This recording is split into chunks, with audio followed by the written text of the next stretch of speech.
আমি আমার সম্মানিত আলোচক বন্ধুদের যে বক্তব্য শুনেছি তার থেকে আমি একটা জিনিস অ্যাড করতে চাই যে সামনের দিকে যে রাজনৈতিক দলের সরকার যদি আসে তাদের অবস্থানটা কি হবে আমাদের প্রতিবেশী ভারতের সঙ্গে। এর আগেও তো আপনার সরকার ছিল বিভিন্ন সময়, 15 বছর ধরে আপনারা নতজানু পররাষ্ট্র নীতির কথা বলেছেন। আপনারা আমাদের স্মরণ আছে স্বামী স্ত্রীর সম্পর্কের কথা বলেছিলেন তৎকালীন পররাষ্ট্রমন্ত্রী। ও ধরনের একটা সম্পর্ক কখন সম্ভব হয়? শুধু কি রাজনৈতিক দলের সরকারই এটার জন্য দায়ী, নাকি আপনার সিভিল সোসাইটি, একাডেমিক, আপনার ইন্টেলেকচুয়ালস, সাংবাদিক, প্রত্যেকে কিন্তু আমরা দায়ী। এটার জন্য শুধু রাজনৈতিক দলের সরকারকে কেন দায়ী করা হবে? বাংলাদেশের রাজনৈতিক দল তো ক্ষমতায় থাকে, তাদেরই তো আসলে এক্ষেত্রে ন্যায্যতার প্রশ্নে কাজ করার সুযোগটি বেশি। আমি একটা কথা বলি, রাজনৈতিক দল সবকিছু কিন্তু সব সময় পারে না।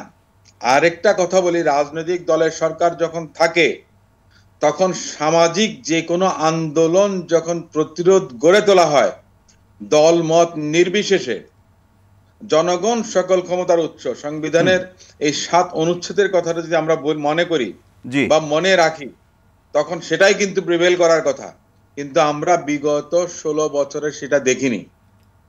বাংলাদেশের জনগণ শতকরা 70% উপরে ভারত বিরোধী ছিল। তার কিছু কারণ আছে।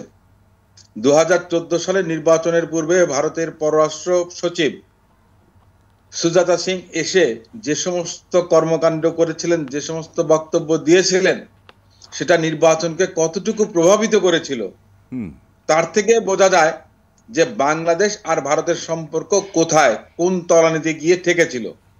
আমরা এমনটা নতজানু হয়েছিলাম। আপনি সংবাদ মাধ্যমের কথা বলেন, আমরা তো এখন বলি এগুলো কি মিডিয়া হাউস। ওই যে রুপার্ট মার্ডক মিডিয়া মুঘল, বাংলাদেশে তাই হয়েছে। কিন্তু আপনার সংবাদপত্র কিংবা সংবাদ মাধ্যম, বিশেষ করে স্বাধীন সংবাদ মাধ্যম, ওটাকে বলা হয় যে আপনার দর্পণ, যেটা প্রতিফলন বা প্রতিচ্ছবি। আমরা তো সেটা পাইনি। সাধারণ জনগণ বিরুদ্ধে থাকলেও আমরা তো প্রকাশ করতে পারিনি সরকার কি করলো বা সরকার কি করলো না। সরকারের ক্ষমতার উৎসটা হচ্ছে জনগণ। যেখানে জনগণের কোনো প্রাধান্য নেই, যেখানে কোনো মূল্য নেই, সেখানে সরকার তো নিরর্থক একটা বিষয়। সেই অবস্থা থেকে আমরা উত্তরণটা চাই না। এখন সেই জায়গাতেই তো প্রশ্ন, অসীম ভাই, ব্যারিস্টার নাসিরউদ্দিন অসীম ভাই, সেই জায়গাতেই প্রশ্ন যে রাজনৈতিক দলের সরকার থাকলে তারা ভিতরে ভিতরে অনেক কিছু কম্প্রোমাইজ করে, জনগণ বা গণমাধ্যম বা বুদ্ধিজীবীদের দিকে তাকিয়ে থাকে এখান থেকে একটা প্রতিবাদ আসুক, সেটা দেখিয়ে বা সেটাকে সামনে এনে তারা সেটাকে সংস্কারের চিন্তা করবে বা করে। আমি ওটা ডিপ্লোম্যাটিক আর্ট, ওটা আর্ট অফ ডিপ্লোমেসি। সেটা এক জিনিস। ভৌগোলিক ভাবে একটা রাষ্ট্র যত বড়ই হোক না কেন, সার্বভৌমত্ব বিষয়টা কিন্তু, সার্বভৌমত্বের বিষয়টা কিন্তু 1:1। যে ভারত একটি রাষ্ট্র এক, বাংলাদেশ একটি স্বাধীন রাষ্ট্র এক। ওদের জনসংখ্যা কয়েকশো কোটি, আমাদের জনসংখ্যা 20 কোটির মতো। আপনি জনসংখ্যা কিংবা ভৌগোলিক অবস্থানের উপরে রাষ্ট্রের সার্বভৌমত্ব নির্ভর করে না। সার্বভৌমত্বটা নির্ভর করে সে দেশের জনগণ, সে দেশের প্রতিটি প্রতিষ্ঠান, সে দেশের সংবাদ মাধ্যম, সে দেশের বুদ্ধিজীবী এবং অংশীদার, জনগণের অংশীদার যেটাকে আমরা বলি সরকার, তাদের দৃষ্টিভঙ্গির উপরে।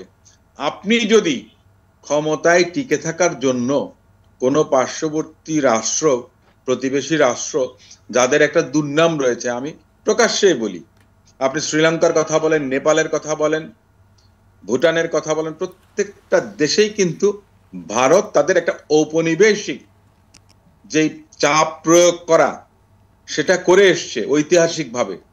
অনেকে কিন্তু বেরিয়ে এসছে। আমি দেখেছি শ্রীলঙ্কার কথা বলেন, নেপালের কথা বলেন, কিন্তু আমরা বাংলাদেশ পারিনি। তার কারণটা কি? যে ভারতের সঙ্গে সম্পর্কটা বাংলাদেশের জনগণের সঙ্গে হয়নি, একটা নির্দিষ্ট রাজনৈতিক দলের সঙ্গে হয়েছে, যার কারণে আমাদের পররাষ্ট্রনীতি ছিল নতজানু। আমরা সেটা থেকে বেরিয়ে আসতে চাই। জনগণ চাইলে যে কোনো কিছুই আপনার চ্যালেঞ্জ করা বা মোকাবেলা করা সম্ভব।